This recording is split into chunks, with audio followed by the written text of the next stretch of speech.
selaku dosen pembimbing pada mata kuliah manajemen, serta teman saya yang saya banggakan.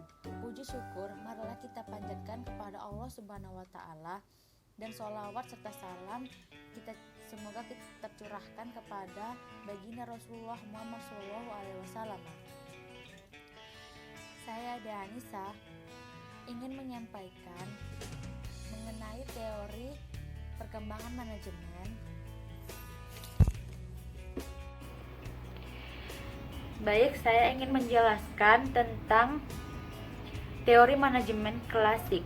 Awal sekali ilmu manajemen timbul akibat terjadi revolusi industri di Inggris pada abad 18. Para pemikir tersebut memberikan perhatian terhadap masalah-masalah manajemen yang timbul baik itu di kalangan usahawan, industri maupun masyarakat.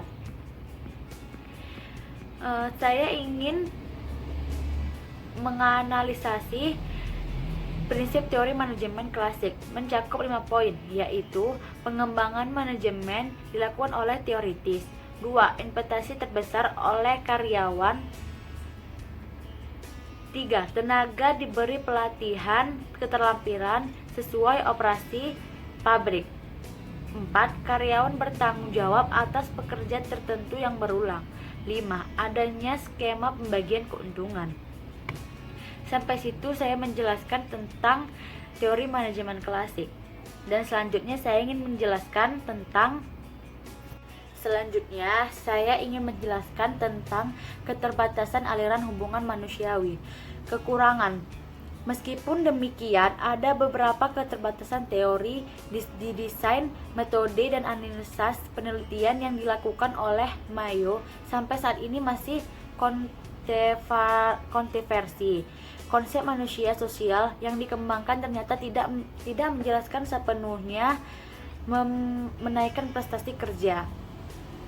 Contoh, perbaikan kondisi kerja di suatu perkebunan tidak menaikkan prestasi kerja, malah cenderung menurunkan prestasi kerja karena pekerja cenderung menjadi lebih santai dalam bekerja. Tidak ada tekanan untuk bekerja keras seperti sebelumnya. Tentunya ada faktor lain selain faktor sosial yang mendorong prestasi kerja. Sesuatu hal yang dapat dimengerti karena faktor sosial merupakan hasil emosi manusia yang lebih sulit dicukur.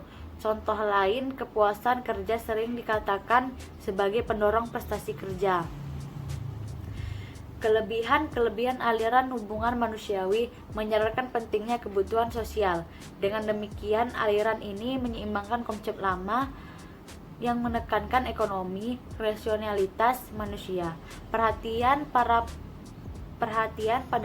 keterampilan manajemen manusia semakin ditingkatkan di samping keterampilan teknis manusia karena perkenalan pada hubungan sosial. Sampai sini saya menjelaskan tentang keterbatasan aliran hubungan manusia. Baik, sekarang saya ingin menyampaikan tentang aliran manajemen modern.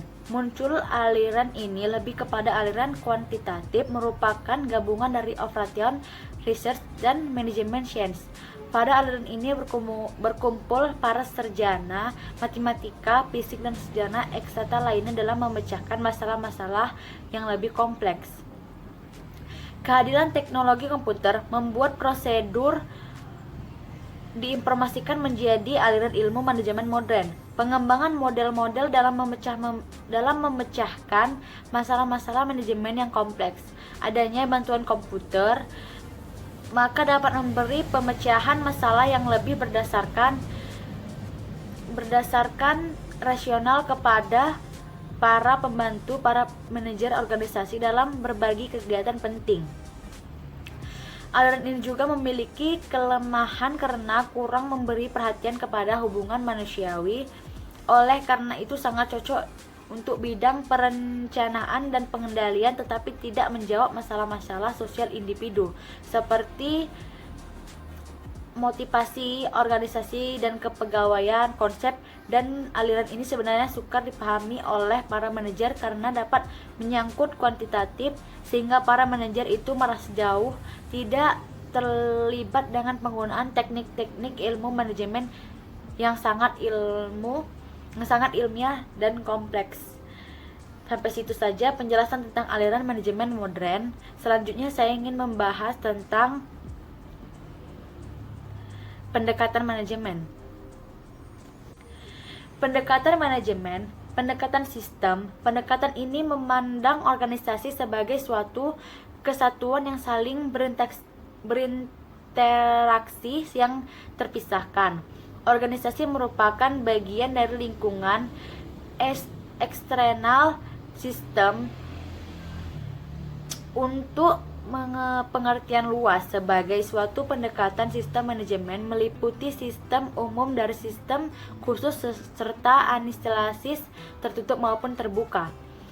Pendekatan sistem umum meliputi konsep-konsep organisasi formal dan teknis. Pendekatan kontingensi digunakan untuk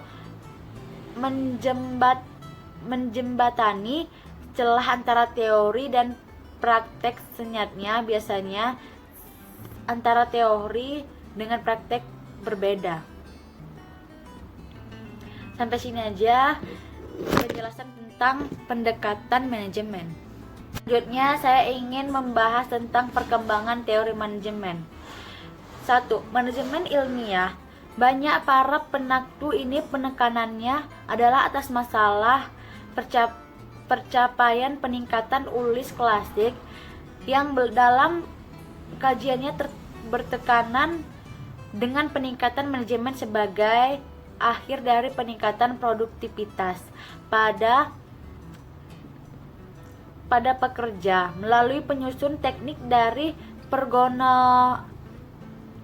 pergonasilasian kerja dari penempatan insentif keuangan sebagai pendorong bagi level lebih tinggi dari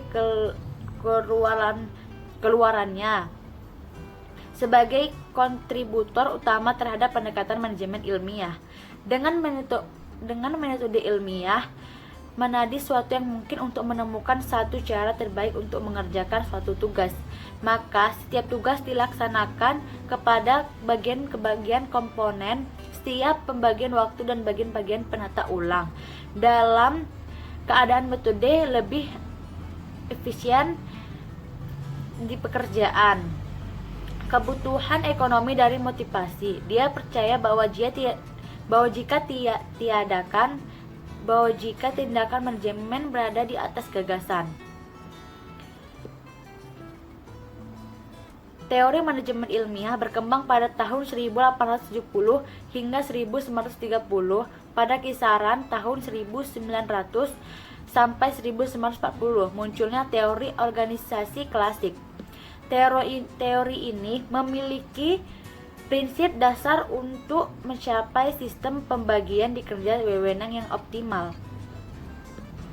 Teori yang muncul paling terakhir adalah teori manajemen modern pada tahun 1940. Hingga saat ini, teori yang masih digunakan untuk mengetahui secara jelas-jelas perbedaan tokoh-tokoh teori manajemen dari masa ke masa. Berikut ini aliran uraian teori manajemen berdasarkan pemikiran tokoh dari tiap masanya.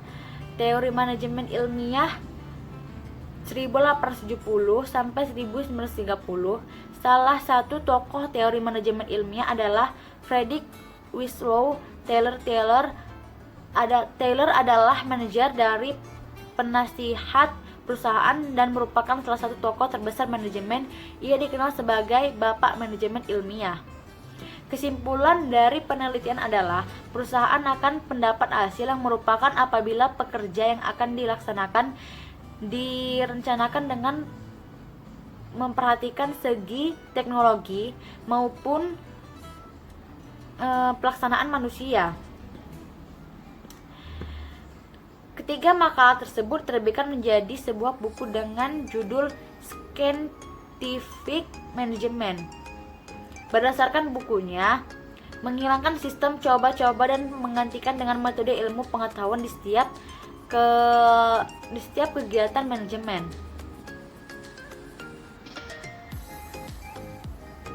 Perkembangan teori manajemen dimulai dari teori manajemen klasik dengan pemikiran manajemen ilmiah.